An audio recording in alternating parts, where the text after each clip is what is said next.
ORR పైన పెద్ద Golconda exit నుంచి టువర్డ్స్ శంషాబాద్ వెళ్ళే రూట్లో ఒక లారీ ఆగుతుంది. ఆ లారీలో యాక్చువల్లీ ఈ రైస్ కమోడిటీ ఉంటుంది. దానికి ఒక టార్పిలిన్ కవర్ చేసి ఉంటారు. సో ఆ టార్పిలిన్ బయట వచ్చింది అని లారీ డ్రైవర్ ఏం చేస్తాడు, రోడ్డు పక్కనే ఉన్న ఎమర్జెన్సీ లేన్లో ఆపుకుంటాడు. సో ఆ టార్పిలిన్ ఆ విండ్కి అతనికి సైడ్ మిర్రర్లో ప్రాపర్గా కనిపిస్తలేదు అని అతను ఆపుకోవడం జరుగుతుంది.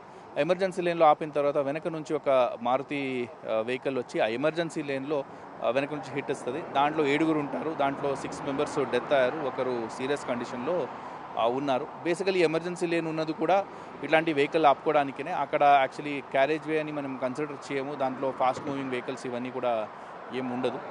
సో ప్రైమా ఫేసి చూస్తే ఆ వెహికల్ వెనక నుంచి వచ్చి ఏం హిట్ ఇచ్చింది, వాళ్ళ డ్రైవర్ది మిస్టేక్ ఉండేలాగా ఉంది. ఈ మొత్తం ప్రమాదంలో లారీకి సంబంధించినటువంటి నిర్లక్ష్యం ఏమైనా ఉందా సార్? లారీ డ్రైవర్ తప్పు అలాంటివి ఏమైనా ఉన్నాయా, లేకపోతే కేవలం వెనుక నుండి గుద్దినటువంటి ఆ కారుకు సంబంధించిన ఓవర్ స్పీడే కారణం అని చెప్పుకోవచ్చా? ప్రైమా ఫేసి చూస్తే లారీ వాళ్ళది ఏం మిస్టేక్ లేదు. వాళ్ళు యాక్చువల్లీ పక్కనే ఎమర్జెన్సీ లేన్లో పార్క్ చేసుకుని ఉన్నారు. కానీ వెనక నుంచి వీళ్ళు వచ్చి ఎమర్జెన్సీ లేన్లో యాక్చువల్లీ అంతా మూమెంట్ ఉండదు. వాళ్ళు ఎమర్జెన్సీ లేన్ పక్క లేన్లో యాక్చువల్లీ మూమెంట్లో వెళ్ళిపోవాలి. వాళ్ళు వచ్చి హిట్ ఇచ్చారు. అది ఎట్లా అయింది అని మనం కూడా చూడాలి. ఆ డ్రైవర్ మిస్టేక్ చేసుకున్నాడా ఎమర్జెన్సీ లేను రోడ్ అని, లేదంటే సడన్గా లెఫ్ట్ సైడ్ నుండి ఓవర్టేక్ చేయడానికి ట్రై చేశాడు, ముందు వెహికల్ ఆగి ఉంది, సడన్గా బ్రేక్ ఇస్తే కూడా అది ఆ స్పీడ్లో ఉన్నారు కాబట్టి they were not able to control అని వచ్చి హిట్ ఇచ్చే ఛాన్సెస్ ఉంటుంది.